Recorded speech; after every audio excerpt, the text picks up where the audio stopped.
DCB മീഡിയയുടെ പുതിയൊരു വീഡിയോയിലേക്ക് സ്വാഗതം. മാസം 1000 രൂപ വീതം കേവലം 2 മാസം ലഭിച്ച സ്ത്രീ സുരക്ഷാ പെൻഷന്റെ ഏറ്റവും പുതിയ റിപ്പോർട്ടുകളാണ് വീഡിയോ വഴി ഷെയർ ചെയ്യുന്നത്. ചാനൽ ആദ്യമായി കാണുന്നവർ സബ്സ്ക്രൈബ് ചെയ്യുക, വീഡിയോ ലൈക്ക് ചെയ്ത് സപ്പോർട്ട് തരിക. ഫേസ്ബുക്കിൽ കാണുന്നവർ പേജ് ഫോളോ കൂടി ചെയ്യുക. കഴിഞ്ഞ സർക്കാർ കാലാവധി പൂർത്തിയാക്കുവാൻ കേവലം 3 മാസം മാത്രം ഉള്ളപ്പോഴാണ് സ്ത്രീ സുരക്ഷാ പെൻഷൻ പദ്ധതിയുടെ ആനുകൂല്യം നൽകുവാൻ തുടങ്ങിയത്. ഇലക്ഷന് മുൻപ് പരമാവധി ജനവിഭാഗങ്ങളിൽ നിന്ന് പിന്തുണ നേടുക എന്നതായിരുന്നു ലക്ഷ്യം. എന്നിട്ടും കേവലം 2 മാസം മാത്രമാണ് പെൻഷൻ ആനുകൂല്യം കഴിഞ്ഞ സർക്കാർ വിതരണം ചെയ്തത്.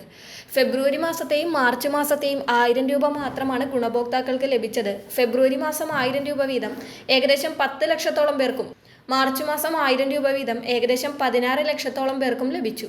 സ്ത്രീ സുരക്ഷാ പെൻഷൻ പദ്ധതി അനുസരിച്ച് BPL വിഭാഗങ്ങളിൽപ്പെട്ട AAY മഞ്ഞ ration card, pink ration card എന്നിവയിൽ ഉൾപ്പെട്ട 35 വയസ്സിനും 60 വയസ്സിനും ഇടയിൽ പ്രായമുള്ള സ്ത്രീകൾക്കാണ് മാസം 1000 രൂപ വീതം പെൻഷനായി ലഭിക്കുക. സർക്കാർ, അർദ്ധ സർക്കാർ ജോലിയോ പൊതുമേഖലാ സ്ഥാപനങ്ങളിൽ സ്ഥിരം ജോലിയോ കരാർ ജോലിയോ ഉള്ളവർക്ക് ഈ ആനുകൂല്യം ലഭിക്കില്ല.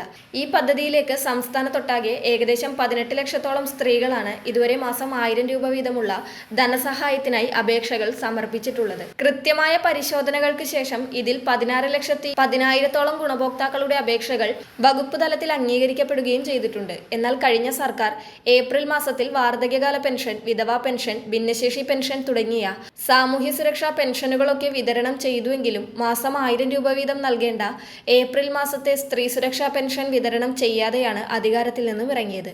പുതുതായി അധികാരമേറ്റ UDF സർക്കാർ മെയ് മാസത്തിലെ സാമൂഹ്യ സുരക്ഷാ പെൻഷൻ തുകയായ 2000 രൂപയുടെ വിതരണം മെയ് 26 തന്നെ സംസ്ഥാനത്ത് ആരംഭിച്ചിരുന്നു. അതിന്റെ വീടുകളിലേക്കുള്ള പെൻഷൻ വിതരണവും ഇപ്പോൾ ഏതാണ്ട് അവസാനിച്ചിരിക്കുകയാണ്. പുതിയതായി അധികാരമേറ്റ UDF സർക്കാരും സ്ത്രീ സുരക്ഷാ പെൻഷൻ വിതരണം ചെയ്യുന്നില്ല. ആകെ 2 മാസം മാത്രം വിതരണം ചെയ്ത സ്ത്രീ സുരക്ഷാ പെൻഷൻ നിലവിൽ ഏപ്രിൽ, മെയ് എന്നീ 2 മാസങ്ങളിലെ തുക കുടിശ്ശികയായിരിക്കുകയാണ്. സ്ത്രീ സുരക്ഷാ പെൻഷൻ പദ്ധതി തുടരുവാനുള്ള സാധ്യത കുറവാണ് എന്നാണ് ഇപ്പോൾ വരുന്ന സൂചനകൾ. കഴിഞ്ഞ സർക്കാർ ഇലക്ഷന് മുൻപായി തട്ടിക്കൂട്ടിയ ഒരു പദ്ധതി എന്ന നിലയിലാണ് പുതിയ സർക്കാർ അതിനെ കാണുന്നത്. 2 മാസത്തെ ആനുകൂല്യം നൽകിയ ശേഷം 3-ാം മാസത്തിൽ കഴിഞ്ഞ സർക്കാർ തന്നെ ആനുകൂല്യം നൽകാതെ അവസാനിപ്പിച്ച പദ്ധതി എന്ന രീതിയിലാണ് പുതിയ സർക്കാർ അതിനെ കാണുന്നതെന്നും സൂചനയുണ്ട്. അതിനാൽ തന്നെ പുതിയ UDF സർക്കാരിന്റെ നയപ്രഖ്യാപനം ഗവർണർ നിയമസഭയിൽ നടത്തിയപ്പോൾ 5 ഇന്ദിരാ ഗ്യാരണ്ടികൾ ഉൾപ്പെടെയുള്ള ആനുകൂല്യങ്ങൾ നടപ്പിലാക്കുമെന്ന് പറഞ്ഞുവെങ്കിലും സ്ത്രീ സുരക്ഷാ പെൻഷനെ പറ്റി യാതൊന്നും തന്നെ പറയുകയുണ്ടായില്ല. തദ്ദേശ സ്വയംഭരണ വകുപ്പാണ് സ്ത്രീ സുരക്ഷാ പെൻഷൻ പദ്ധതി നടപ്പിലാക്കുന്നത്. പുതിയ സർക്കാർ അധികാരത്തിൽ വന്ന ശേഷം ആ വകുപ്പ് കൈകാര്യം ചെയ്യുന്ന മന്ത്രി KM ഷാജിയോ സ്ത്രീ സുരക്ഷാ പെൻഷൻ തുക വിതരണത്തെ പറ്റി യാതൊന്നും പറഞ്ഞിട്ടില്ല. ധനവകുപ്പ് കൈകാര്യം ചെയ്യുന്ന മുഖ്യമന്ത്രി VD സതീശൻ മെയ് മാസത്തെ ക്ഷേമ പെൻഷൻ വിതരണം ചെയ്യുന്ന തീയതി പ്രഖ്യാപിക്കുകയും അതിനുവേണ്ടി 1070 കോടി രൂപ അനുവദിച്ചതായി അറിയിക്കുകയും ആ തുക വിതരണം ചെയ്യുകയും ചെയ്തിരുന്നു. പക്ഷേ മുഖ്യമന്ത്രിയും സ്ത്രീ സുരക്ഷാ പെൻഷൻ വിതരണത്തെക്കുറിച്ച് യാതൊന്നും ഇതുവരെയും പറഞ്ഞിട്ടില്ല.